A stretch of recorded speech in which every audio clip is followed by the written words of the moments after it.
Muito bem, nós vamos então retomando o nosso estudo do livro Ação e Reação, autoria espiritual de André Luiz, psicografia de Chico.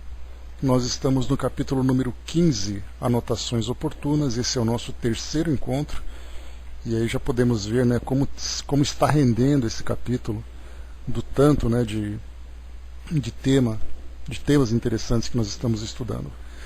Bom, esse capítulo aqui ele é uma continuidade do capítulo número 14, que contava a história daquela família, né, em que um casal com 3 filhos, o marido optou em viver uma relação extraconjugal, abandonou a família, ele é envolvido, né, por toda a sedução. Nós estudamos sobre a vida, a existência anterior que eles tiveram, uma vida permeada, né, de sensações desequilibradas, né, de prostituição, sedução, abandono, assassinato. Então todos os ingredientes que acabam trazendo para nós uma trama daquelas que, embora no século retrasado, né, que tudo isso aconteceu, acaba se tornando infelizmente bastante atual para nós também.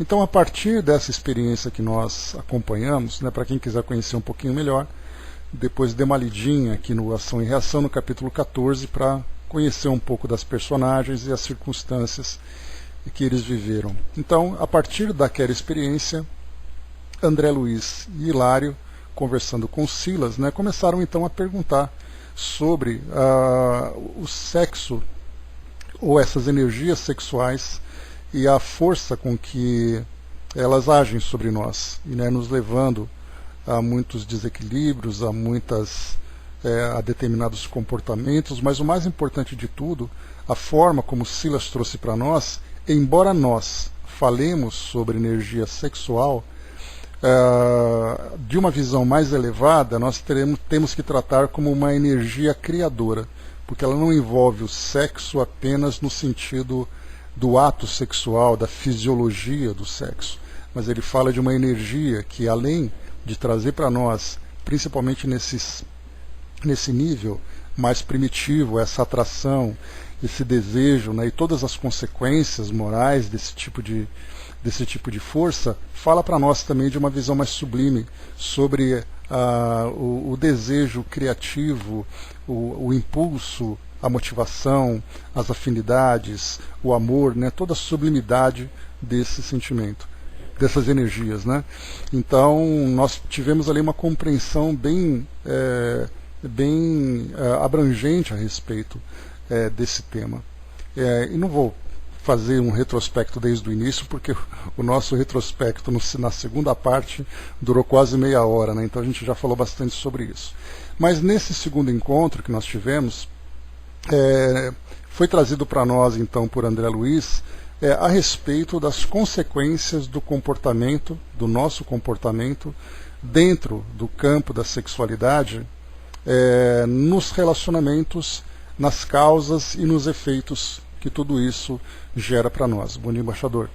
Então aqui, de uma forma resumida, aqui nesse trecho que nós estudamos, foi colocado para nós então assim a respeito, né, principalmente baseados, né, naquela situação anterior que nós vimos lá do capítulo anterior daquela família, quando fala sobre causa e efeito e o processo de reparação, as dificuldades, as dores, no caso, por exemplo, de frustrações amorosas, lesões afetivas que são provocadas, o abuso, né, dessa prática e desse envolvimento sobre aqueles que se tornam vítimas,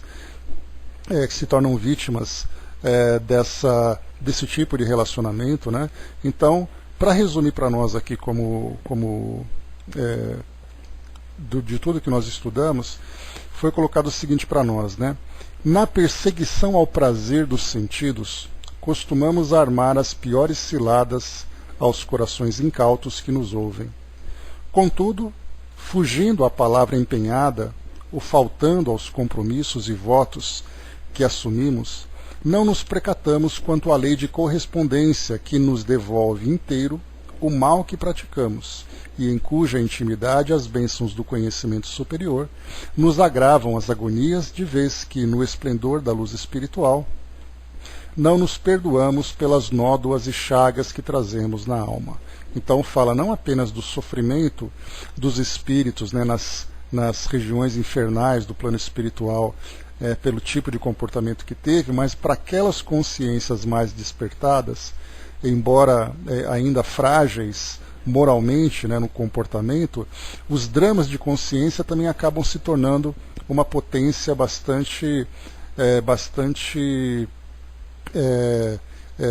impetuosa, né? Então ela acaba, o indivíduo se culpa, o indivíduo sofre por aquilo que ele fez, então sofrimentos de toda ordem. E depois ele confirma aqui ainda, isso para não falar dos crimes passionais perpetrados na sociedade humana todos os dias pelos abusos das faculdades sexuais destinadas a criar família, a educação, a beneficência, a arte e a beleza entre os homens. Então a gente viu que essa energia criadora, ela é destinada então sim a criar família, mas também nos impulsionar para a busca do conhecimento, para a beneficência, né, o sentimento de fraternidade entre os homens acaba sendo uma derivação dessa mesma energia criativa, também a criatividade da arte, da ciência e da beleza. Então, quando a gente fala sobre essa energia criadora, não falamos do sexo puramente, nós falamos de uma energia que nos leva a muitos comportamentos. Mas, como nós estamos ainda nessa faixa primitiva de desenvolvimento, claro que um pouco mais desenvolvido, né, mas ainda nessa faixa bastante carente ainda de conhecimento e de desenvolvimento moral, nós ainda intensificamos o nosso comportamento no campo do sexo, das sensações. Bom dia, Dudu. E depois ele continua. Esses abusos são responsáveis não apenas por largos tormentos nas regiões infernais, mas também por muitas moléstias e monstruosidades que assombram a vida terrestre, porquanto os delinquentes do sexo, que operaram no homicídio, no infanticídio, a loucura, o suicídio, a falência e o esmagamento dos outros, voltam à carne sob o impacto das vibrações desequilibrantes que puseram em ação contra si próprios, e são muitas vezes as vítimas da mutilação congênita, da alienação mental, da paralisia, da senilidade precoce, da obsessão enquistada, do câncer infantil, das enfermidades nervosas de variada espécie, dos processos patogênicos inabordáveis e de todo um cortejo de males decorrentes do trauma perispirítico que, provocando desajustes nos tecidos sutis da alma, exige longos e complicados serviços de reparação a se exteriorizarem com o nome de inquietação, angústia, doença, provação, desventura, idiotia, sofrimento e miséria. Aliás, muito antes da pompa terminológica das escolas psicanalísticas modernas, que se permitem arrojadas conjecturas em torno das flagelações mentais, há quase 20 séculos ensinou-nos Jesus que todo aquele que comete o mal é escravo do mal.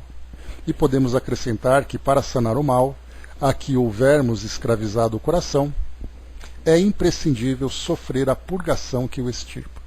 Então, fala para nós do comportamento do indivíduo e o sofrimento que ele gera e sofre no momento em que ele pratica, fala no mundo espiritual das angústias, do sofrimento, das perseguições que acontecem no mundo espiritual, e depois fala também nas próximas encarnações, a partir desses dramas de consciência e das lesões perispiríticas que ele mesmo provoca, sobre as consequências em reencarnações futuras.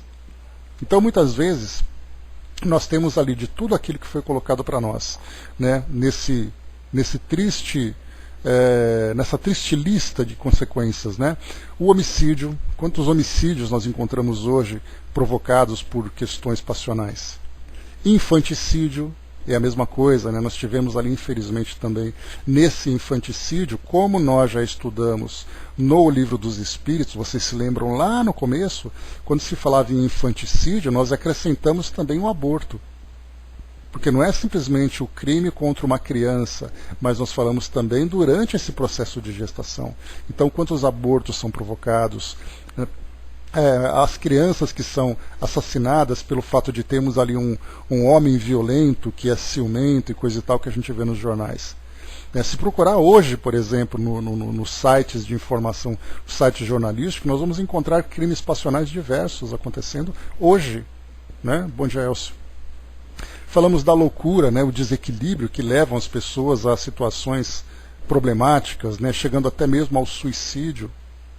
A falência moral, onde o indivíduo se entrega então para os prazeres da vida, por causa de sofrimento, por causa de desequilíbrio, né? Enfim, o álcool, as drogas, a prostituição, a depravação, né? Quantas situações acontecem assim, causadas por causa de um desequilíbrio passional.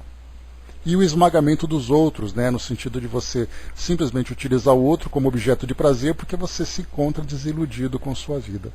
E daí então, depois no futuro, vem aqui então essa outra lista triste: mutilação congênita, alienação mental. A gente lembra, por exemplo, que mutilação congênita, basta a gente lembrar no livro Memórias de um Suicida, quando nós tivemos ali uma das personagens, né, que estava ali com Camilo Cândido Botelho no Hospital Maria de Nazaré, em que ele tinha cometido o assassinato da esposa através, né, do enforcamento, né, do esganamento, né, que é um termo mais correto, e depois ele cometeu o suicídio. E no plano espiritual, então, ele passava por todos os dramas do suicídio e os seus braços tinham, então, desaparecido pelo fato dele ter essa atrofia da consciência, e o perispírito dele respondeu, e ele reencarnaria sem os dois braços. Então, olha só, mutilação congênita causada por uma questão passional. Além de alienação mental, aí nós temos então loucuras, desequilíbrios, esquizofrenia e dentre tantas outras, né? A paralisia, o corpo físico já não tendo mais atividade exatamente por causa dessa situação. A senilidade precoce, no meio ali da vida mediana, né? Naquela idade média que o indivíduo teria, ele já começa então a apresentar esses sinais de desgaste mental e tudo mais, né? Da obsessão enquistada, quantos processos obsessivos são gerados por causa desses problemas do passado. Câncer infantil, porque não é simplesmente a criança que tem o câncer, aquele câncer acaba se tornando uma doença como resultado de um desequilíbrio psíquico que o indivíduo tem. E acaba, inclusive, fazendo com que ele se torne, com que ele se imobilize diante das experiências da vida, para que ele possa, então, dedicar a vida para esse tratamento, se esquecendo de qualquer outra situação que poderia proporcionar para ele a felicidade. Então ele vai ter que conviver com a dor durante toda a sua vida como consequência de um ato do passado. Das enfermidades nervosas de variada espécie, como eu falei para vocês, alienação mental, nós temos, por exemplo, ansiedades, processos depressivos, autoestima afetada, enfim, né? Os consultórios de psicologia e psicoterapia, psiquiatria estão cheios desses casos que hoje são vistos como uma situação que o indivíduo vive, né? uma psicopatologia que pode ser causada por uma situação qualquer diante do diagnóstico que é apresentado, sem analisar as consequências disso das existências passadas. Quando o indivíduo então teve uma vida desregrada, essas lesões afetivas que acabam acompanhando durante toda a sua existência ou durante um grande período da sua existência. Ele coloca processos patogênicos inabordáveis, né, doenças que são incuráveis ou desconhecidas, e todo um cortejo de males. Então, tudo isso aqui foi tratado no nosso encontro anterior, decorrentes do trauma perispirítico que, provocando desajustes nos tecidos sutis da alma, exige longos e complicados serviços de reparação. Esses longos, muitas vezes nós temos ali relações que vão se seguindo durante 2, 3, até mesmo 4 ou mais reencarnações. Sem falar do período que o indivíduo fica no plano espiritual, nesse tormento, né, nessa imobilidade. Se colocou, né, exaltavam a força da liberdade, no entanto, desarvoraram-se na indisciplina e se enrijeceram na violência, né, em que se articulam o desespero e a perturbação congênitas. Né? Então, isso aí também, a descrição daquilo que nós vemos. Aí, então, saímos daquele tema, aí no nosso tema atual, então, diz aqui para nós na sequência, na página 200 aqui da versão digital do livro. A conversação como que esmorecia, ou seja, a conversa começava então já a acalmar um pouco mais, a curiosidade satisfeita, o assunto já começou a ficar meio desgastado, né? No entanto, Hilário, interessado em dirimir as dúvidas que lhe escaldavam a cabeça, tomou novamente a palavra e indagou sem preâmbulos. E os problemas inquietantes da inversão? Olá, Eve, bom dia.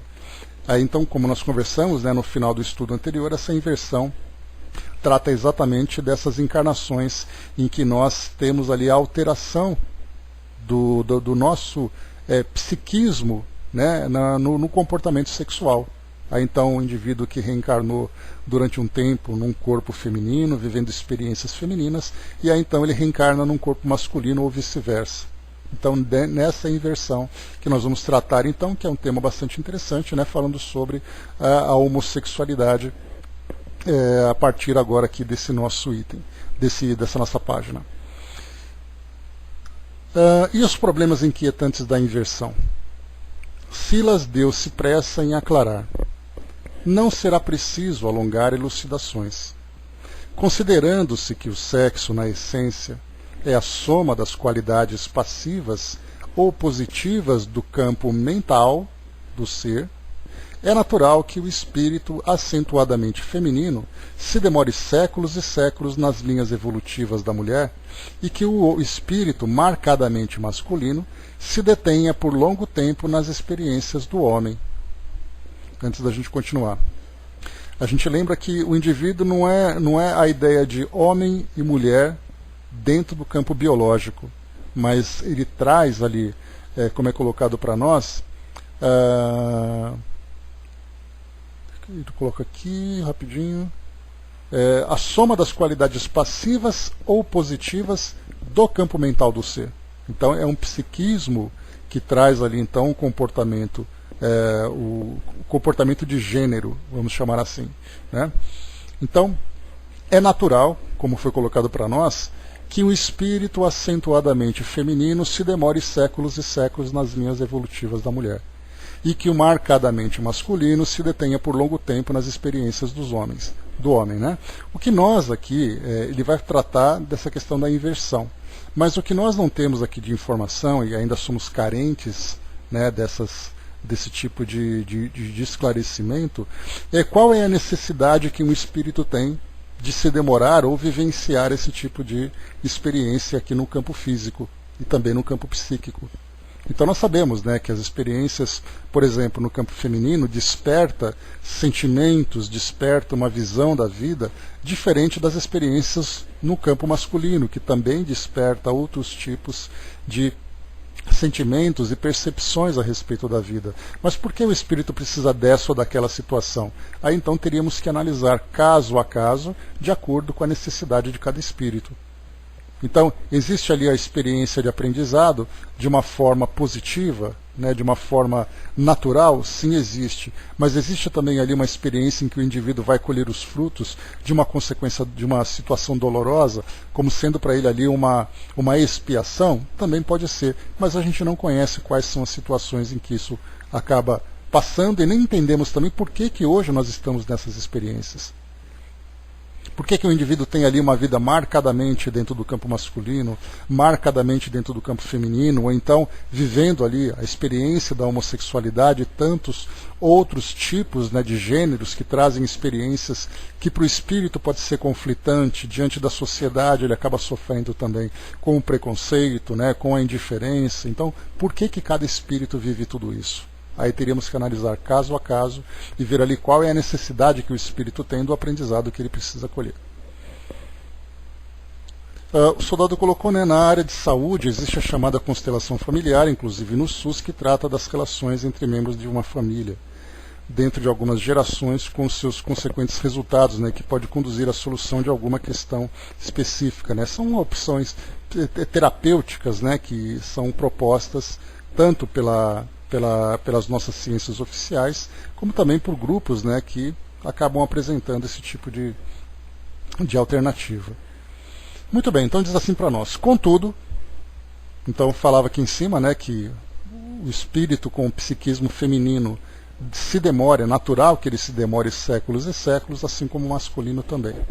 Contudo, em muitas ocasiões, quando o homem tiraniza a mulher, furtando-lhe os direitos e cometendo abusos em nome de sua pretensa superioridade, desorganiza-se ele próprio a tal ponto que, inconsciente, desequilibrado, é conduzido pelos agentes da lei divina ao renascimento doloroso em corpo feminino, para que, no extremo desse desconforto íntimo, aprenda a venerar na mulher sua irmã e companheira, filha e mãe, diante de Deus, ocorrendo idêntica situação à mulher criminosa, que depois de arrastar o homem à devassidão e à delinquência, cria para si mesma terrível alienação mental para além do sepulcro, requisitando quase sempre a internação em corpo masculino, a fim de que, nas teias do infortúnio de sua emotividade, saiba edificar no seu ser o respeito que deve ao homem, perante o Senhor. Nessa definição, porém, não incluímos os grandes corações e os belos caracteres, que em muitas circunstâncias reencarnam em corpos que lhes não correspondem aos mais recônditos sentimentos, posição solicitada por eles próprios no intuito de operarem com mais segurança e valor não só o acrisolamento moral de si mesmos, mas também a execução de tarefas especializadas, além de estágios perigosos de solidão em favor do campo social terrestre, que lhes vale a renúncia construtiva para acelerar o passo no entendimento da vida e no processo espiritual. Então, antes de nós seguirmos por aqui, nós vemos então que existe nesse caso uma reencarnação compulsória de um espírito que, cometendo um crime contra aquele que o companheiro ou a companheira do sexo oposto, ele tenha que viver, como Joana de Ângeles já disse sobre isso, que nós aprendemos, assim como Emmanuel também trouxe para nós na mensagem final ali da nossa harmonização antes de começar o estudo, que os tesouros da alma são mais absorvidos diante de uma impressão dolorosa. Então Joana de Ângeles lembra que nós só aprendemos mesmo quando nós não basta apenas ter uma compreensão do erro que foi praticado, uma compreensão teórica. Há necessidade, para que nós realmente guardemos a experiência, que nós vivamos aquilo na nossa pele. Então, por isso, nós somos colocados na posição daquele que sofreu, né, a nossa violência, para que nós então aprendamos. Eis aqui então essa colocação inicial. Mas, aqui nós lembramos também que Silas coloca que nem toda a inversão, no sentido do espírito ter um psiquismo, mas ele reencarnar num corpo diferente e, portanto, muitas vezes trazendo ali aquela dificuldade inicial de adaptação, trazendo ali tendências afetivas diferentes da sua constituição biológica, então ele acaba vindo também como missionário. Um espírito, por exemplo, nem imaginemos, fica muito fácil da gente perceber isso se nós voltarmos no tempo. Quando nós tínhamos no passado uma sociedade patriarcal, e nessa sociedade patriarcal nós podemos colocar, por exemplo, bom dia, abraço, colocar, por exemplo, ali aquele machismo imperando, aí então há a necessidade de o espírito realizar uma grande missão. Vindo na condição feminina, certamente ele não teria espaço, ele não teria respeito e não seria ouvido. Então ele tem que se adaptar àquela realidade. A mesma coisa nós podemos trazer agora de uma coisa mais presente. Em termos de punição, quantas vezes nós encontramos em países, por exemplo, do Oriente Médio, embora, claro, isso também aconteça na nossa sociedade, em que a mulher é subjugada àquele comportamento de restrição, de reclusão, de omissão, ou mesmo de submissão e auto-omissão também, né, de ficar ali completamente nulo perante a sociedade por causa de um comportamento que teve no passado. Então nós temos ali tanto a parte de expiação, como nós temos também ali a parte de missão. O soldado colocou, deixa eu ver aqui, o Elcio colocou, a encarnação poderá ser interrompida devido a exageros na encarnação do ser. Olha, a gente já viu aqui, Elcio, que ela tanto pode ser, né, que não é uma matemática exata a programação reencarnatória, porque nós já tivemos casos aqui. André Luiz trouxe para nós, por exemplo, né, um adiamento da desencarnação, pela necessidade que o espírito tinha de um compromisso familiar para auxiliar, para trazer o amparo, como nós já vimos na Revista Espírita, um caso de um espírito que teve a reencarnação antecipada. Então não é uma matemática exata, né? Até porque também, até mesmo o nosso livre-arbítrio, se nós temos ali a opção de interromper a nossa existência, no caso, por exemplo, do suicídio ou de um comportamento em que nós nos expomos a determinados perigos, se nós podemos fazer isso, imaginemos se a programação ela precisa ser tão rígida. Então há essa flexibilidade, mas para casos bem diferentes, né? Aliás, a nossa própria existência, ela nunca, vamos dizer assim, que a grande maioria dos encarnados não consegue cumprir com precisão a programação que foi feita.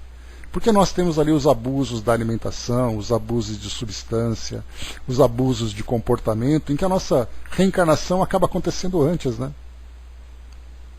Porque a gente acaba fazendo com que o nosso corpo físico se desgaste de tal forma que nós não conseguimos cumprir aquilo que foi programado.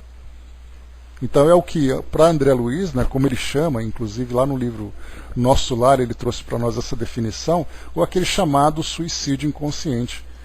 Quantos e quantos e quantos indivíduos desencarnam dentro desse quadro, dentro dessa condição? Né? Agora, dentro da programação reencarnatória, existe essa flexibilidade de acordo com a situação e necessidade de cada um.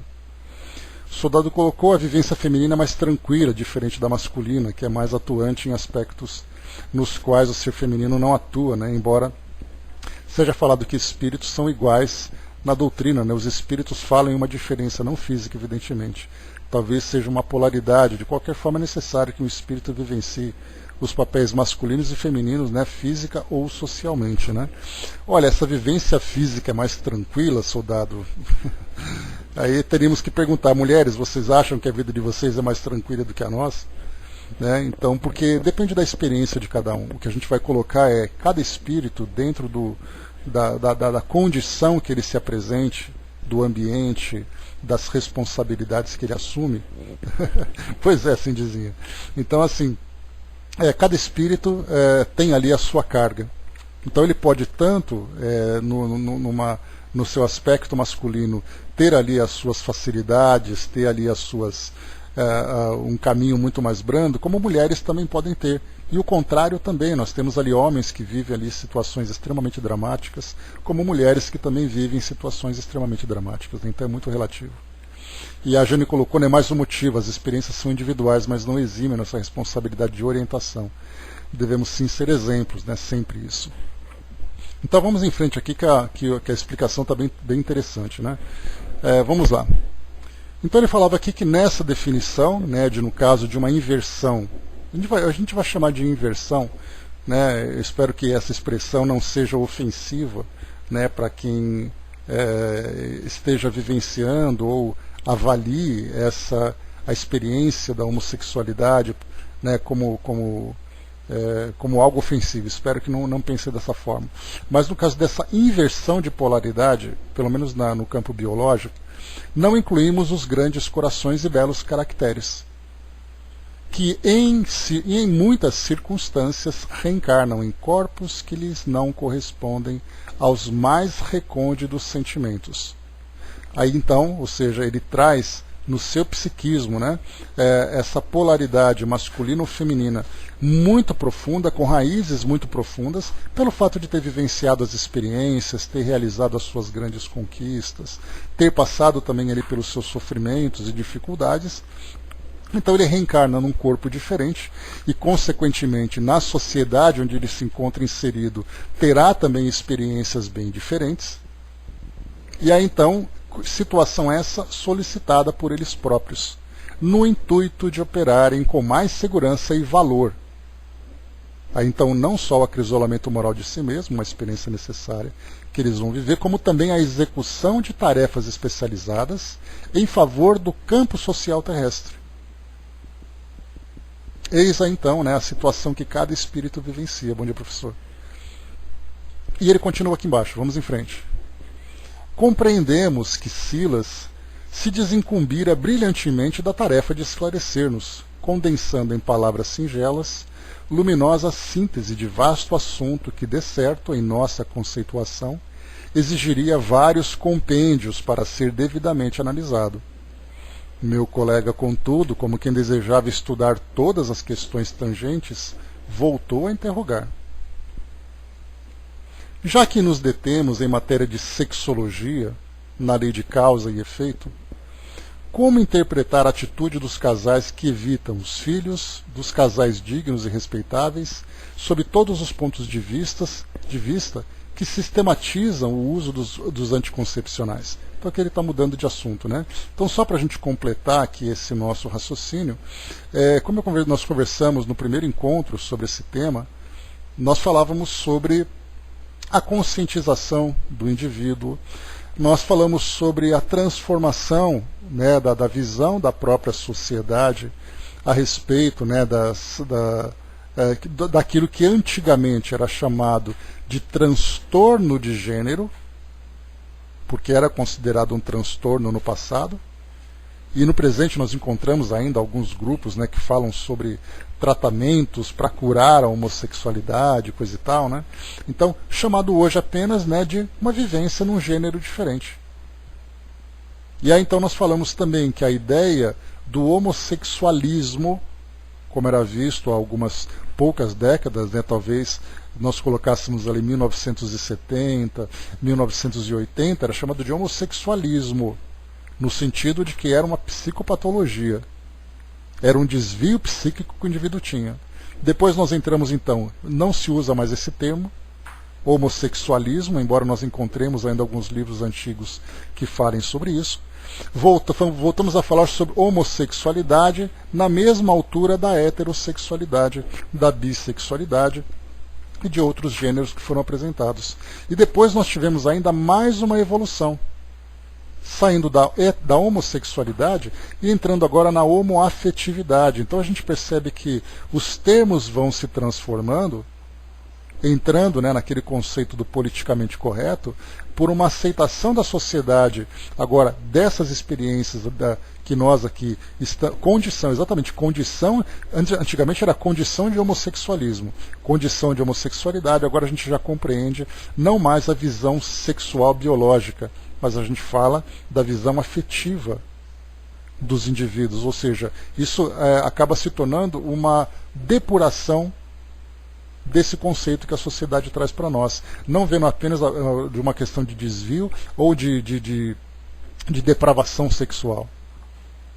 Tanto que a própria AIDS, quando ela surgiu na década de 1970 e se tornou muito mais intensa na década de 1980, era vista como uma praga que atingia apenas os homossexuais. Depois, então, né, quando sai desse preconceito, nós começamos a ver de um modo diferente, né, que é uma doença que não tem gênero, não tem nada, e até mesmo a questão de gênero agora é vista muito mais do aspecto afetivo, não apenas do aspecto biológico. O Elcio colocou, né, segundo o pensamento espírita, o homossexual é um espírito que enfrenta momento de provação e que deve ser vigilante para que saia vitorioso dessa provação, né? O pensamento espírita relativo, né, Elcio? Como nós vimos aqui o que é colocado para nós por Silas, nesse livro, é mostrado para nós que é uma experiência que o espírito vive, vindo também como missão, e não apenas como provação. Mas, certamente, a vivência da homossexualidade dentro de determinados grupos sociais acaba sendo para eles, certamente, uma provação, e uma provação muito difícil, com rejeição, como acontece hoje, né? Não tanto como no passado, mas se nós pegarmos, por exemplo, eu estava assistindo a um documentário que falava sobre a vida na Rússia, e era algo muito recente, muito presente, mas na Rússia, por exemplo, não se fala em homossexualidade, não se fala publicamente, o indivíduo não se declara homossexual, porque do contrário ele sofrerá as consequências. No Irã, por exemplo, que é uma sociedade muito mais radical, você tem ali a execução daqueles que são identificados como homossexuais. Então nós temos assim várias regiões do nosso planeta, comportamentos diferentes, legislações diferentes ainda, com essa intolerância por essa questão de gênero, né? Deixa eu ver aqui, só um instantinho, pessoal. Deixa Deixa eu voltar a tela aqui, que a tela está rodando rápido. Rapidamente, só um instantinho. Tá, o soldado colocou, né, que na medicina tudo tem que ser colocado como doença no CID, né? Então até mesmo isso já foi mudado também, já não existe mais esse desvio, né, como era colocado antigamente. A Eve colocou, né, o que me impressiona é o sofrimento, a não aceitação de alguns, né, nessa condição, né? Então exatamente, né, essas situações provatórias que algumas pessoas passam e até mesmo expiatória, né, pelo fato de reencarnarem em algumas sociedades vivendo a homossexualidade, é realmente algo de muito sofrimento. E até mesmo o indivíduo, né, nós que trabalhamos com atendimento fraterno, nós recebemos muitas não, né, vamos colocar assim, recebemos solicitações de pessoas que falam, por exemplo, sobre os próprios conflitos íntimos da não aceitação. O indivíduo não se aceita como sendo homossexual e ele não se aceita por ter aquele tipo de atração, por ter aquele tipo de sentimento. E ele fala assim, como é que eu faço para poder, tirar isso de dentro de mim? Quantos suicídios acontecem também pela mesma situação? Ou seja, né, existem ali experiências que são realmente bastante dolorosas. Mas, em compensação, nós temos também outros grupos, né, de indivíduos que vivenciam a experiência da homossexualidade, da homoafetividade, de uma forma muito natural, muito tranquila, para a família, trazendo ali, né, tendo aceitação, ele vivendo o amor, mostrando ali o respeito por si mesmo, ele se respeita, ele se aceita, ele tem ali um equilíbrio muito grande de todos os aspectos da sua vida, apesar ainda das dificuldades que ele encontra na sociedade. Deixa eu ver aqui. Flávio colocou, né? Só um pouquinho aqui embaixo. E lembrando que antigamente, né, o uso de anticoncepcionais era proibido pela Igreja Católica. A gente vai falar sobre isso, Flávio. Um tema também bem complicado. A Cindizinha colocou, né, não tem muito material sobre a condição dos transgêneros na doutrina, né? Não, Cindizinha, a gente tem alguns livros escritos por psicólogos, terapeutas, até o Marlon Reckdal, por exemplo, ele tem material sobre isso, tem também outros palestrantes que escreveram livros sobre isso. Então, assim, está começando a surgir bastante material sobre isso, sim. Agora, atual, coisa bastante recente, né? Coisa nesses últimos 3, 4, 5 anos, né? Então, e ainda assim, mesmo que esse material esteja sendo produzido para trazer um esclarecimento maior, é ainda um assunto que se encontra num processo de desenvolvimento e de compreensão. Porque é muito difícil você lançar um produto novo, tratando de um assunto novo, que não tem embasamento doutrinário, para você dizer que aquilo é um material espírita. Porque a gente sabe, não adianta você lançar um livro trazendo uma ideia e você pensa assim, em que parte da codificação fala isso? Aí a gente acaba entrando num conflito, né? Porque você não tem como endossar. Mas, como a gente lembra sempre, né, Kardec não terminou aquilo que ele estava produzindo, né? Então ele trouxe para nós as bases, mas dentro dessas bases nós temos ali uma série de assuntos que vão surgindo, que vão se aprofundando, mostrando ali diversas ramificações. Aí cabe a nós então, né, embora você não fale necessariamente sobre a transexualidade, ou a homossexualidade, ou qualquer outro tipo de assunto relacionado às questões de gênero, você tem ali a parte moral, que é o respeito do indivíduo. Nós temos um entendimento sobre as reencarnações, essa expressão utilizada por André Luiz, aqui por Hilário, na verdade, né, mas André Luiz endossa, falando sobre a inversão dessa polaridade psíquica dentro do campo de gênero. Então, quer dizer, a gente tem assuntos, vamos dizer assim, assuntos periféricos em torno dele, né, mas esse tema hoje ele é muito recente. E é fácil de encontrar, inclusive, né? O que mais aqui que vocês colocaram? O soldado colocou ali uma coisa que é sempre problemática, né, soldado? A identidade de gênero é uma coisa, a orientação sexual é outra. Ou seja, né, o objeto de desejo e de afeto. Então, esse tema aí acaba sendo muito difícil até mesmo, né? A psicologia hoje tem tentado ali fazer a sua própria definição. Eu conversava com a Miriam sobre isso, ela não está aqui hoje, né? Mas a gente falava sobre essas variações dentro dos gêneros, existe uma lista nos Estados Unidos trazendo para nós quase que 30 tipos de gêneros diferentes. Então nós temos, por exemplo, heterossexual, homossexual, transexual, bissexual, aí tem também pansexual, assexual e mais um monte de comportamento sexual dentro do campo da sexualidade. Então, quer dizer, imagina você 30 variações diferentes. Na Índia, um terceiro gênero já é aceito oficialmente. Então você tem ali o masculino, o feminino e tem esse terceiro gênero, que eu não me lembro o nome que eles usam agora, o termo que eles usam. Mas mostra exatamente aquilo, né, dentro dessas variações de gênero. Muito difícil. O Elcio colocou para nós aqui, todos nós somos seres em busca de equilíbrio espiritual. A maior parte de nós traz graves comprometimentos no que diz respeito ao campo sexual. Espírito Emmanuel, em sua obra Vida e Sexo, psicografado por Chico, nos informa que quase sempre os que chegam no além-túmulo sexualmente desequilibrados, depois de longas perturbações, renascem no mundo tolerando moléstias insidiosas, ou em condição homossexual, amargando pesadas provas como consequência dos excessos que cometeram no passado, né? Então a gente lembra que, inclusive, esse desequilíbrio sexual ele pode ser, por exemplo, dentro do campo da heterossexualidade. Porque o problema não é a vivência que o indivíduo tem, é a forma como ele vive essa experiência.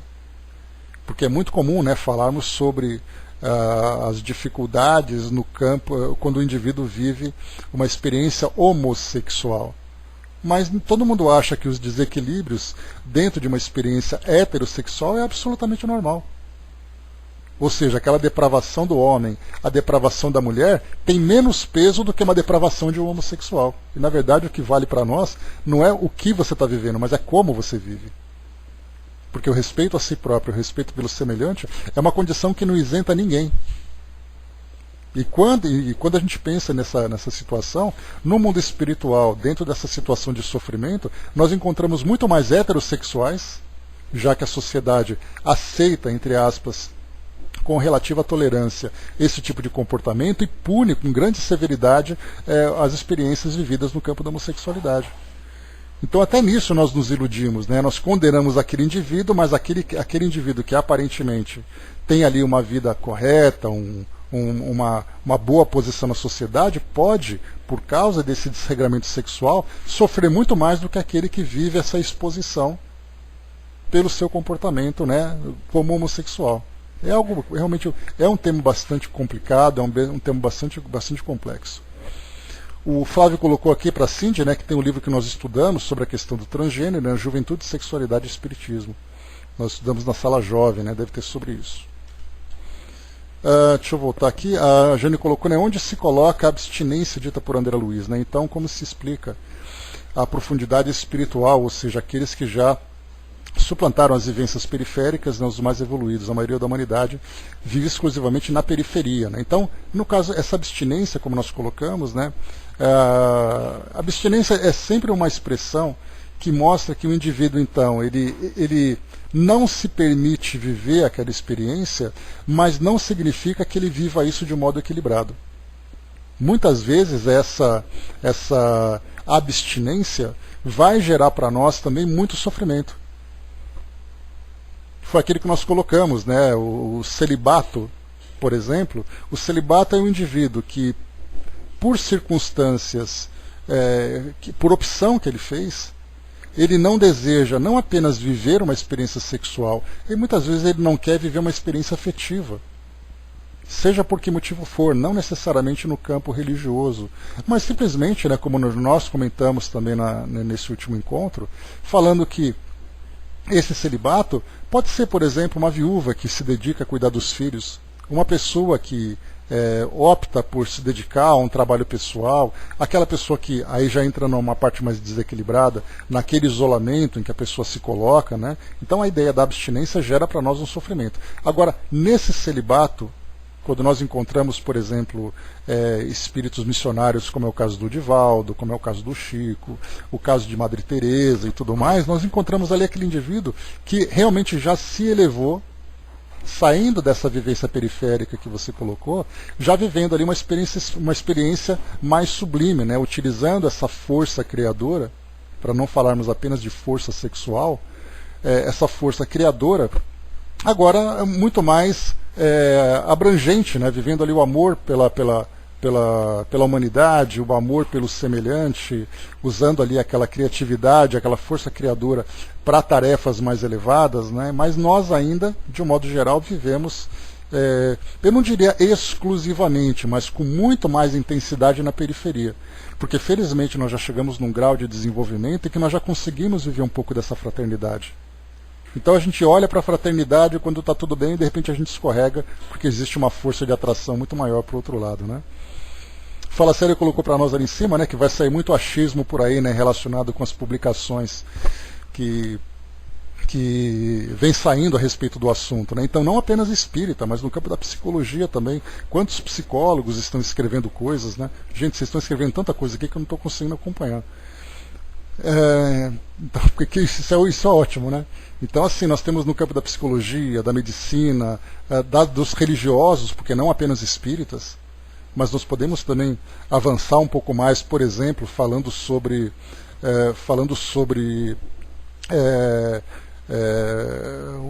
a homossexualidade. Então você tem evangélicos, católicos, espíritas, você tem médicos, psiquiatras, né? Médicos psiquiatras, você tem psicólogos, psicoterapeutas, todo mundo querendo abordar esse assunto, cada um colocando ali a sua visão. Aí já entram também os preconceitos, os seus conceitos, as suas interpretações. Então, enquanto nós não estudarmos de uma forma muito profunda a essência do espírito, nós ficaremos ainda na nossa análise superficial e limitada do presente, né? Então, essa é a questão. E nós chegamos a falar sobre isso, inclusive estudando o Livro dos Espíritos, sobre a felicidade e infelicidade relativa,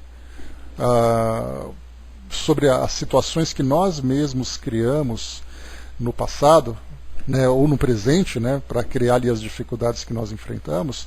Nós vemos que a nossa visão ela fica limitada no presente.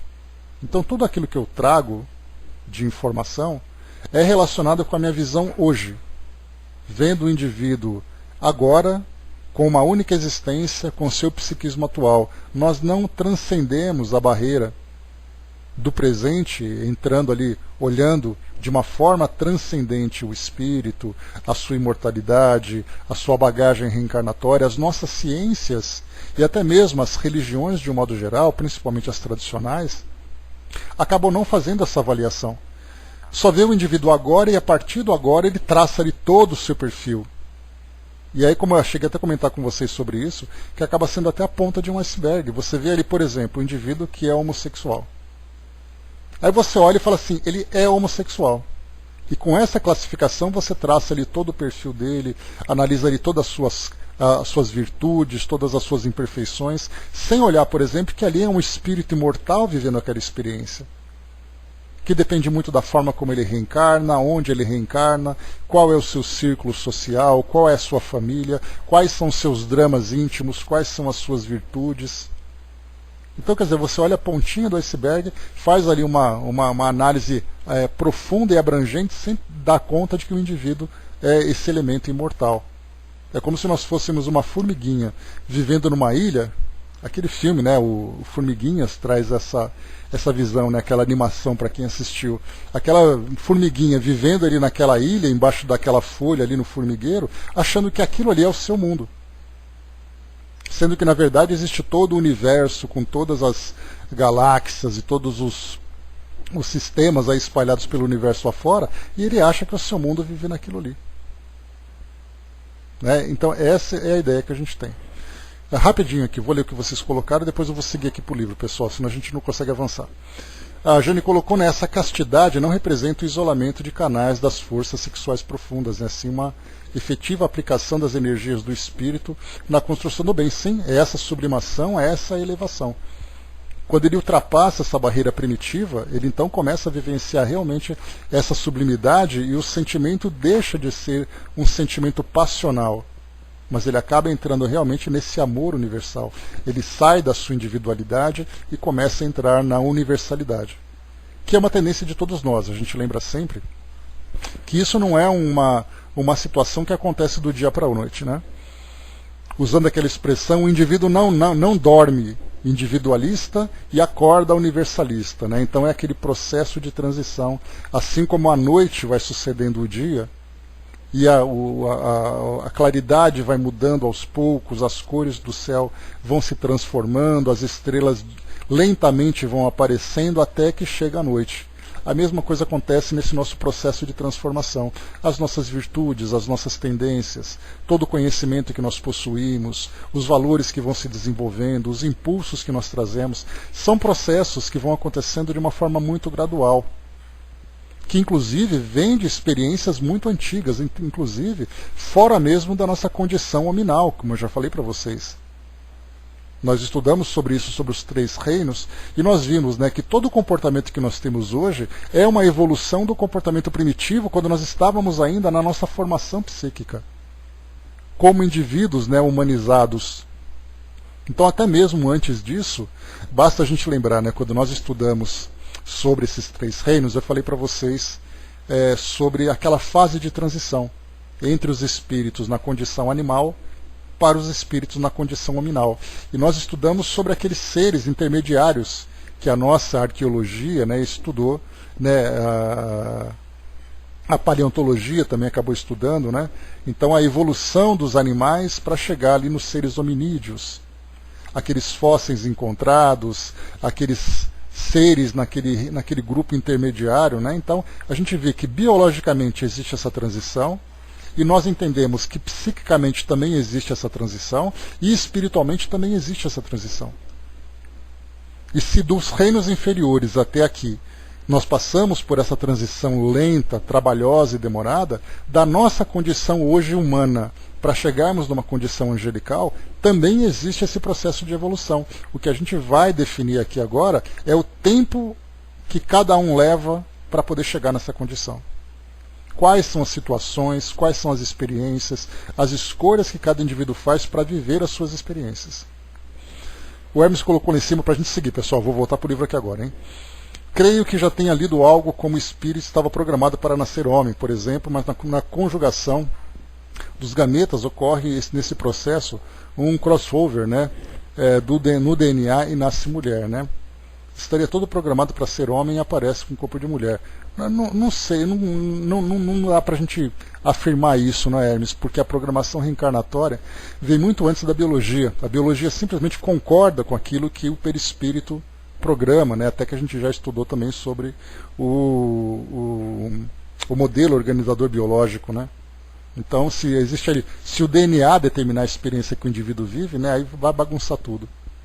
Mas enfim, vamos em frente, pessoal. Seguindo aqui então o que a gente falava.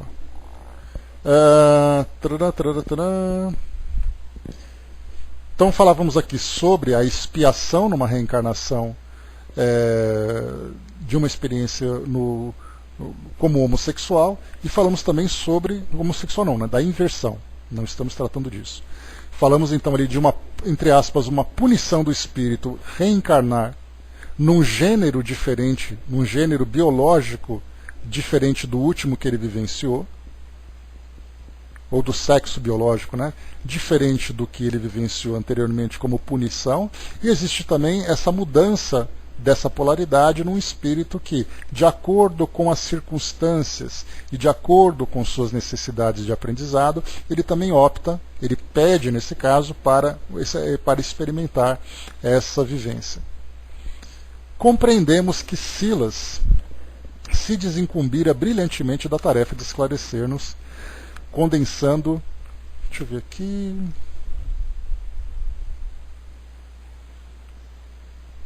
tá, então avançando um pouco mais aqui agora, né? Agora mudando de assunto. Já que nos detemos em matéria de sexologia, na lei de causa e efeito, como interpretar a atitude dos casais que evitam os filhos? Dos casais dignos e respeitáveis, sob todos os pontos de vista, que sistematizam o uso dos anticoncepcionais. Isso aqui também, essa parte de controle de natalidade, essa parte de não desejar ter filhos para viver outras experiências. Aliás, esse é um drama interessante que muitos países da Europa e da Ásia, principalmente lá no extremo oriente, né, Japão, Coreia, eles estão vivenciando, porque os jovens eles estão optando em não se casarem ou, quando se casam, não terem filhos, porque isso acaba atrapalhando o sucesso profissional deles.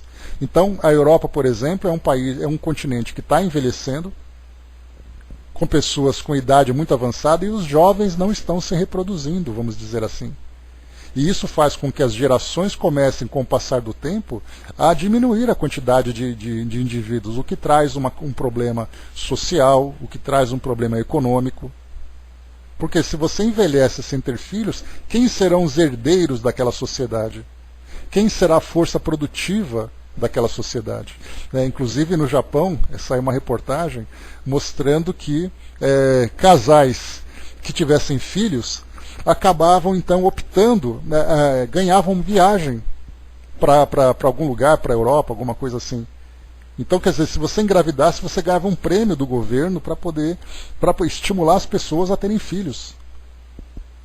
Porque é exatamente isso, né? Num país, por exemplo, como o nosso, onde não existe assim aquelas tantas oportunidades que existem tanto nos Estados Unidos, que é um país economicamente bem estruturado, na Europa também, e esses países da Ásia, né, como Coreia do Sul, ou Japão, ou mesmo ali na parte da China, né, na parte mais estruturada, não na parte rural, nós vemos ali que os jovens, tendo condições, porque são países que oferecem essas condições, eles querem se formar, eles querem se aperfeiçoar, eles querem estudar, viajar, conhecer o mundo, curtir os prazeres da vida. Filho para quê se filho só atrapalha? E aí então vem trazendo todas as consequências. E aí então foi feita essa pergunta. Silas sorriu de modo estranho e falou: se não descambam para a delinquência do aborto, na maioria das vezes são trabalhadores desprevenidos que preferem poupar o suor na fome de reconforto imediatista. Infelizmente para eles, porém, apenas adiam realizações sublimes, às quais deverão fatalmente voltar, porque há tarefas e lutas em família que representam o preço inevitável de nossa regeneração. Desfrutam a experiência, procurando inutilmente enganar a si mesmos.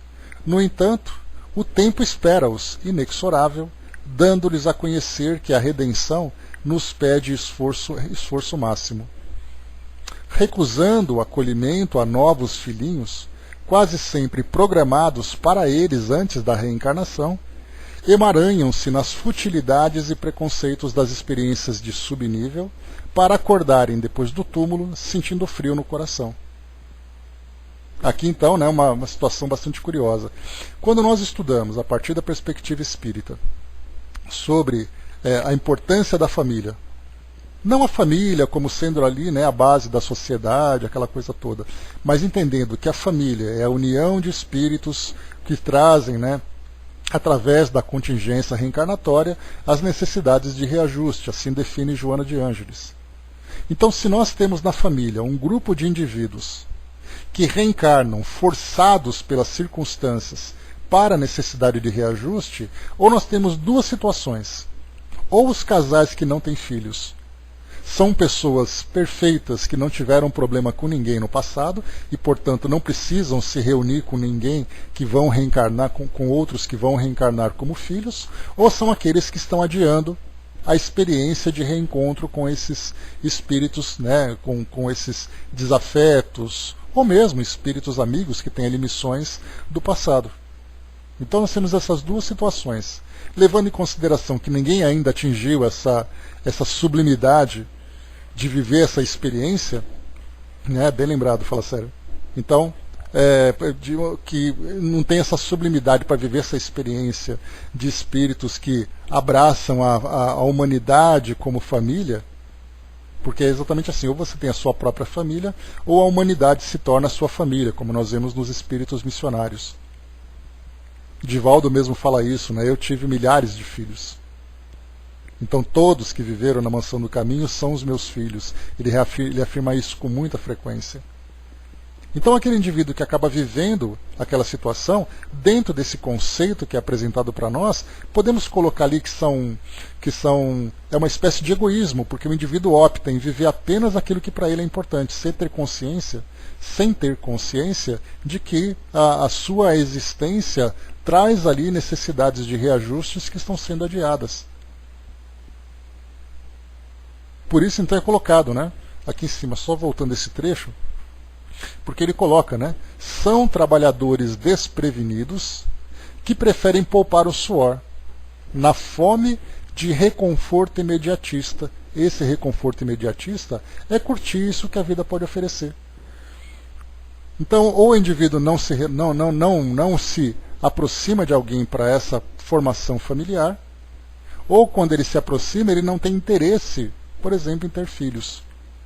Mas esse é um tema muito polêmico, né? Porque como é que nós vamos olhar para pessoas, né? Eu, por exemplo, tenho amigos que não tiveram filhos, são pessoas maravilhosas, formam assim um casal invejável, né, pela afinidade com que eles estão vivendo. E aí você vai olhar e vai falar assim, mas espera aí, esses dois, eles estão adiando, eles estão vivendo egoisticamente a vida deles, tendo tudo certinho, ali a renda deles perfeita, o apartamento que eles vivem é perfeito, viajam quando eles querem, aquela coisa toda, e você vai dizer assim, não, esses espíritos são espíritos egoístas que não estão dando continuidade na programação. Então é muito difícil a gente conciliar a teoria que mostra para nós a necessidade dos reajustes, e muitos desses reajustes devem se dar dentro da intimidade, né, de uma família.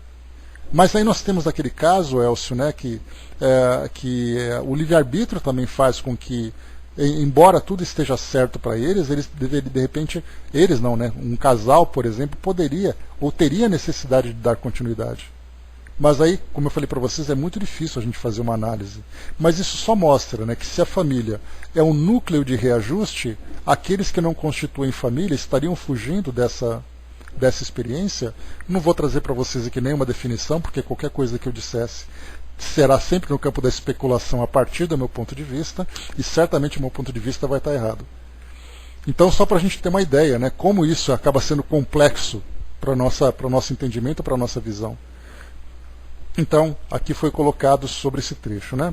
Mas, como ele diz, né, recusando acolhimento a novos filhinhos, quase sempre programados para eles antes da reencarnação, emaranham-se nas futilidades e preconceitos das experiências de subnível para acordarem depois do túmulo sentindo frio no coração.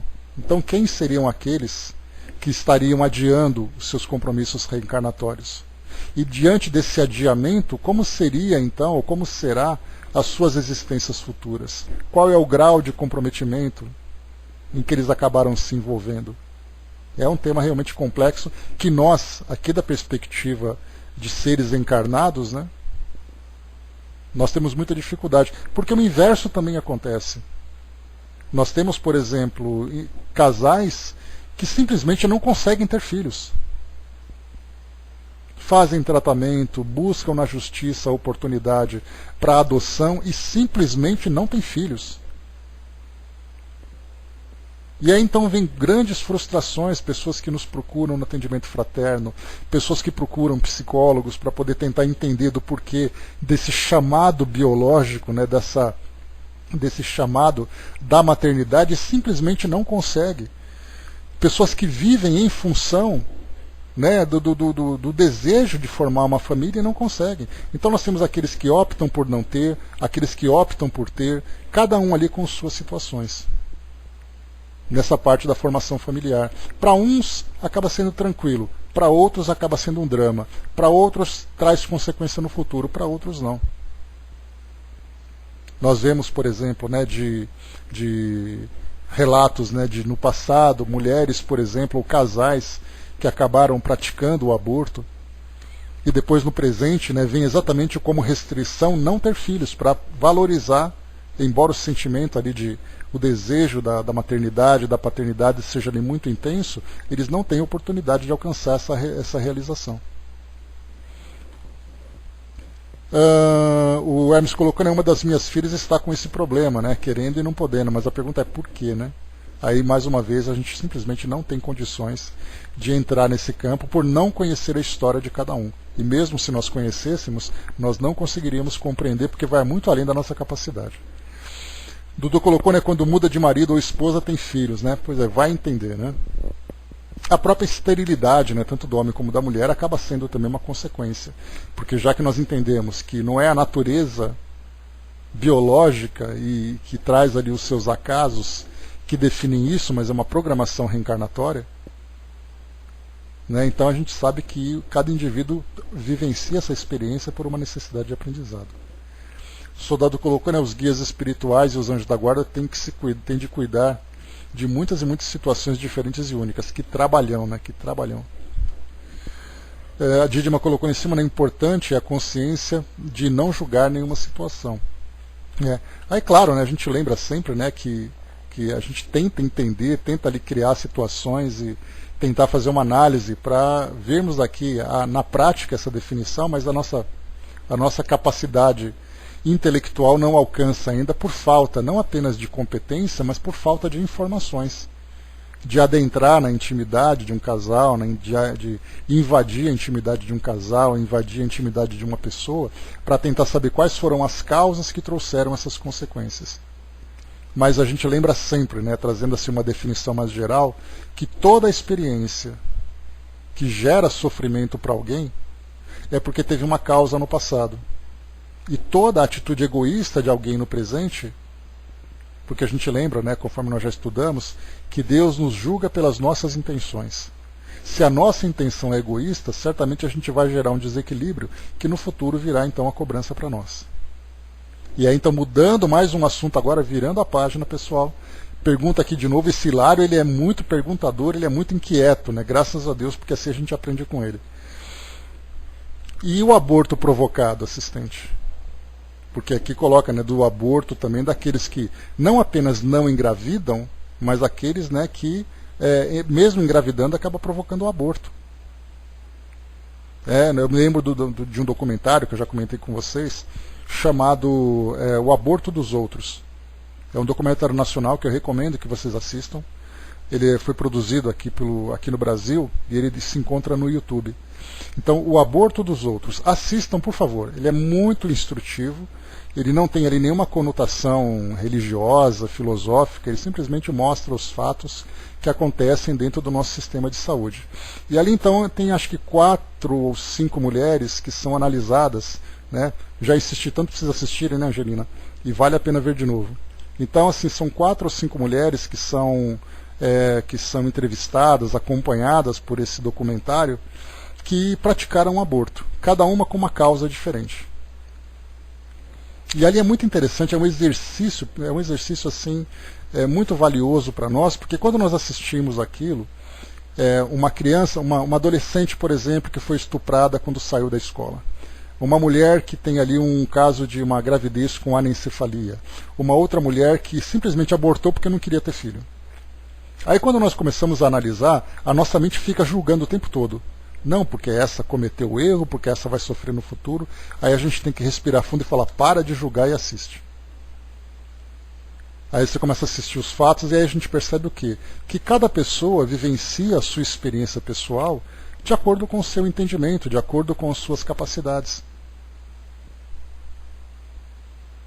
Pois é, Cindizinha, eu comecei a assistir aos primeiros casos e eu falava assim, mas que coisa absurda dessa pessoa, por que ela fez isso, por que ela vai sofrer e tal. De repente eu me dei conta e falei, mas quem sou eu para julgar? E se fosse eu no lugar dela, como é que eu me comportaria? Então, assim, é muito instrutivo, vale a pena. Mas vamos então aqui estudar para o aborto, vamos lá. E o aborto provocado, assistente? Inquiriu Hilário, sumamente interessado. Diante da circunspecção com que a sua palavra reveste o assunto, é de se presumir seja ele falta grave. Falta grave? Seria melhor dizer doloroso crime. Arrancar uma criança ao materno seio é infanticídio confesso, que nós já estudamos lá no infanticídio, né? A mulher que o promove ou que venha a conestar semelhante delito é constrangida, por leis irrevogáveis, a sofrer alterações deprimentes no centro genésico de sua alma, predispondo-se geralmente a dolorosas enfermidades, quais sejam a metrite, o vaginismo, a metralgia, o enfarte uterino, a tumoração cancerosa, flagelos esses com os quais, muita vez, desencarna, demandando o além para responder perante a justiça divina pelo crime praticado. É então que se reconhece rediviva, mas doente e feliz, porque pela incessante recapitulação mental do ato praticado, através do remorso, reterá por tempo longo a degenerência das forças genitais. Então aqui nós temos, né, assim como nós vimos lá nas páginas anteriores, aquelas consequências do abuso da vivência sexual, da violência, do infanticídio, do homicídio, do suicídio, da loucura, etc., etc., que geraram depois todos aqueles problemas de desequilíbrio psíquico, de mutilação, de paralisia, etc., etc. também. Então, nós vemos assim que se lá, no campo afetivo, no campo passional, nós temos as consequências, aqui também no aborto nós temos. Vai com Deus, Eve. Beijos. Aqui nós estamos acabando já. Então, traz então essas consequências também. E aí, nesse caso, nós temos aqui não apenas a mulher, mas a gente lembra sempre que muitas vezes nós temos ali uma quantidade de pessoas, né, significativa, envolvida nessa situação. E aí continua. E então, que se reconhece rediviva, mas doente e infeliz. Porque rediviva no sentido de reencarnação, né? Porque pela incessante recapitulação mental do ato abominável, através do remorso, reterá por tempo longo a degenerescência das forças genitais, ou seja, consequências biológicas, né? E como se recuperará dos lamentáveis acidentes dessa ordem? O assistente pensou por momentos rápidos e acrescentou: imaginem vocês a matriz mutilada ou deformada na mesa de cerâmica. Ou seja, né, no caso aqui, quando ele coloca a mesa de cerâmica, são aquelas formas, né, onde a cerâmica acaba sendo colocada para fazer, por exemplo, um vaso. Se nessa forma você tem ali uma sujeira, um defeito, uma parte quebrada, quando você faz o vaso, naturalmente o vaso vai trazer essas imperfeições. Aí então a gente vai lembrar do perispírito, que se o perispírito traz esse desequilíbrio, você vai ter então no seu corpo físico esse mesmo desequilíbrio. E ele diz ainda: de certo que o oleiro não se utilizará dela para a modelagem do vaso nobre, mas aproveitar-lhe-á o concurso em experimentos de segunda e terceira classe. A mulher que corrompeu voluntariamente o seu centro genésico receberá de futuro almas que vivenciaram a forma que lhes é peculiar. Receberá no futuro almas que viciaram, a forma que lhes é peculiar, e será mãe de criminosos e suicidas no campo da reencarnação, regenerando as energias sutis do perispírito através do sacrifício nobilitante com que se devotará aos filhos torturados e infelizes de sua carne, aprendendo a orar, a servir com nobreza e a mentalizar a maternidade pura e sadia, que acabará requisitando ao preço de sofrimento e trabalhos justos. E aí então nós temos, né, os processos obsessivos de espíritos que foram abortados, uma nova oportunidade em que o espírito reencarna, só que trazendo, né, as suas revoltas, os seus desequilíbrios como consequência desse aborto. E aí então a mulher, através dessa devoção, terá a oportunidade de se regenerar psiquicamente, que por consequência virá a regeneração perispirítica também. Também, eu tenho falado bastante para vocês no atendimento fraterno, porque esses assuntos que nós estamos tratando aqui são temas recorrentes. Então nós temos assim algumas solicitações que chegam de mulheres, por exemplo, né, que infelizmente praticaram um aborto por circunstâncias que elas vivenciaram, e elas procuram, né, o nosso atendimento na visão espírita, nesse caso, para tentar se redimir, para saber exatamente o que a doutrina fala sobre isso, de que forma que é possível você se regenerar e tudo mais. E aí então eu me lembro de uma orientação trazida pelo Altivo Panfiro, já desencarnado, né, ele foi um dos fundadores, né, presidente do Centro Espírita Leão Denis durante muito tempo, e ele então numa palestra ele dizia assim, que os instrutores espirituais lá da instituição, né, no caso o Dr. Herman, que é um espírito que era ali um dos dirigentes, né, da instituição, ele dizia assim que mesmo nessa reencarnação, mesmo nessa reencarnação, a mulher pode costurar o seu perispírito através do amor que ela tenha pelo próximo filho, por outras pessoas, por outras crianças. Porque sim, é uma consequência dolorosa o aborto, mas é levado em consideração todos os elementos de agravantes e atenuantes. Os agravantes, por exemplo, o indivíduo tem consequência, tem consciência do erro praticado e mesmo assim ele pratica. E os atenuantes é que diante de uma situação de desequilíbrio, de medo, de insegurança, ela acaba fazendo essa opção. Então o erro sim, ele foi praticado. Da mesma forma que nós temos, que é um outro caso grave, que é o caso do aborto, que nós temos lá no Livro dos Espíritos, Kardec pergunta, mas e o indivíduo que comete o aborto tomado pela loucura? E a resposta é, mas diante da loucura ele não tem consciência de si mesmo. Então nesse caso ele simplesmente não leva a culpa do suicídio pelo seu estado. Claro que tem ali outras causas, outras situações que vão fazer com que ele continue vivenciando um certo sofrimento, mas efetivamente pelo ato em si ele não tinha consciência disso. Mas se ele tiver consciência, então ele terá que responder por aquilo que ele fez. Agora, no caso do aborto, por exemplo, tem situações que simplesmente levam as mulheres a praticarem esse ato. Nunca sabemos qual é a sociedade, qual é a cultura, o que ela sente, como ela foi influenciada. E isso envolve não apenas, né, a mulher em si, mas nós temos também relatos de profissionais envolvidos nessas causas e as dificuldades que eles enfrentam. Até em nosso lar, André Luiz conta um relato sobre isso, né? De uma mulher que chega lá pedindo abrigo em nosso lar, com o perispírito cheio de manchas, né? E aí então disseram para ela que ela não tem condições de entrar ainda, porque, embora ela vá pedir ajuda, ela não se transformou intimamente. E aí então, depois que ela é recusada, ela mostra a sua verdadeira personalidade, né? E começa a mostrar toda a sua revolta, que ela era enfermeira, que ela fez aquilo porque as mulheres pediam, etc, etc. Então existe uma cadeia de envolvimento ali também.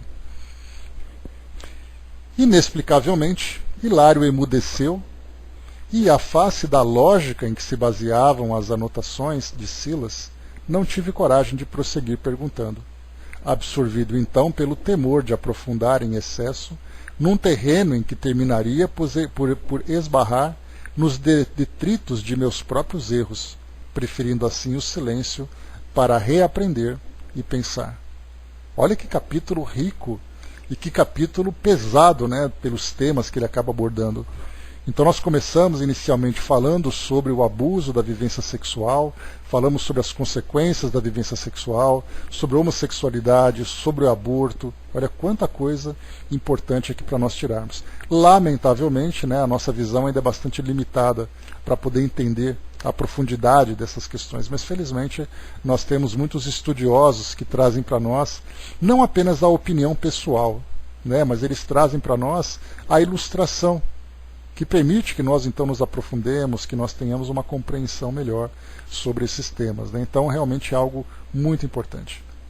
Mas no fim das contas, o que vale para nós é sempre que, mesmo diante de um equívoco que foi praticado, o importante é sempre o amor como base de tudo e o princípio também da própria regeneração. Então, mais uma vez, nós temos causas e nós temos efeitos. Nós temos atenuantes, nós temos agravantes. E todos, conforme Jesus traz no Evangelho, né, que nenhuma ovelha se perderá, todos terão oportunidade de se regenerarem, de se refazerem. Nós que temos hoje a consciência disso tudo, nós podemos direcionar as nossas ações futuras e compreender também as nossas ações passadas, entendendo as dificuldades do presente. Então não importa quais sejam as situações que nós estejamos vivenciando hoje, nós temos o entendimento das causas, mas nós também temos a visão do futuro, sabendo que aproveitar e colher bem a experiência que nós estamos vivendo hoje é uma oportunidade de já, desde agora, construir um futuro diferente. A Jane colocou para nós ali, dentro das nossas limitações, né, Elcio? A Júlia colocou, né, no caso do aborto, que poderá avaliar, né, quem poderá avaliar? Somente os espíritos, né, tudo tem um pretérito mesmo, né, o aborto sendo praticado na loucura. Pode ser ou não necessidades de ambos. o abortado e o praticante, né? Todo espírito precisa evoluir e a moral tem prioridade na Terra, né? Não somos todos iguais, como você explicaria os transexuais ligados fortemente às forças instintivas, porque esses sim, né, com facilidade descamam para o setor patológico. Necessário será várias encarnações para retomarem um fio evolutivo, né? Muito se ouve dentro da doutrina a palavra equilíbrio, né? Então jamais se permitir ao desregramento, né? É aquele trabalho sempre importante, né? De conhecimento, autoconhecimento e transformação.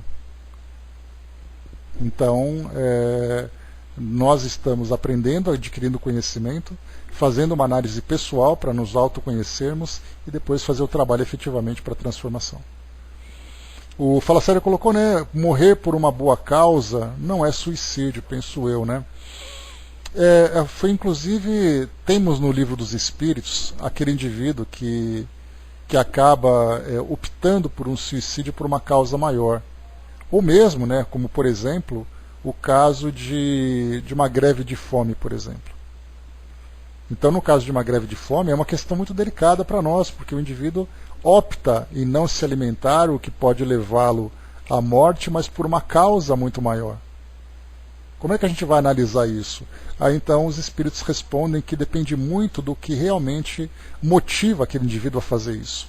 Eu me lembro de uma reportagem, só para a gente concluir aqui o nosso estudo, de uma reportagem que teve protestos, não me lembro se foi no Nepal, se foi na China, naquela região ali do Tibete, Nepal, não me lembro exatamente onde foi, em que monges budistas estavam fazendo protestos.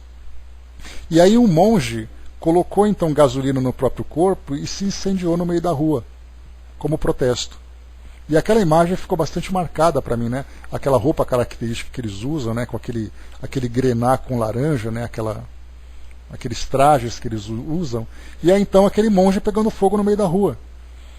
E aí então mostrava que aquele era um protesto que ele estava fazendo. E a pergunta é, como esse espírito, como esse espírito vai ser visto no mundo espiritual? Porque muitas vezes, por mais razão que ele tenha de protestar, muitas vezes a violência que existe dentro dele, aquele impulso quase que primitivo que existe dentro dele, acaba sendo tão forte que ele faz uma coisa sem medir consequências. E essa inconsequência também traz para ele as consequências, né? Então, no caso, né, de Jesus, por exemplo, ele acabou se expondo a aquelas diversas situações, mas com a missão de difundir. Então, o desejo dele não era se autodestruir. Assim como Gandhi também. Gandhi provocou muitas críticas, ele provocou muitas inimizades, ele acabou sendo assassinado por isso. Não queria dizer que ele quisesse que isso acontecesse. Então, o suicídio, lembrando sempre, né, que o suicídio ele é o desejo do indivíduo de se autodestruir, da autodestruição. Então, assim, as derivações, se nós podemos dizer assim, de suicídio, de um indivíduo que se sacrifica por outro, é muito diferente. É o caso, por exemplo, de pegarmos um bombeiro que entra num lugar perigoso para salvar uma pessoa, ele morre, mesmo sabendo que ele correria esse risco. Mas olha a diferença de alguém que se expõe a uma situação perigosa para aquele que tem aquela missão de tentar ajudar e acaba não conseguindo. Mas isso aí é um outro tema que a gente vai analisar futuramente aqui a partir desse nosso roteiro, né? Então é isso, meus amigos. Antes de finalizarmos aqui, mais uma vez, se vocês tiverem oportunidade, leiam de novo esse capítulo todo, porque já que nós estudamos em 3 etapas e muitos comentários, né, nós acabamos quase que não acompanhando a história, porque cada trecho, cada parágrafo trazia para nós aqui um motivo de reflexão. Então, assim, esse foi um rico roteiro, mas uma história muito travada, né, porque nós não desenvolvemos a história com naturalidade numa leitura comum, né? Então, vale a pena fazer a leitura tanto do capítulo 14 como do capítulo 15, já que um é consequência do outro.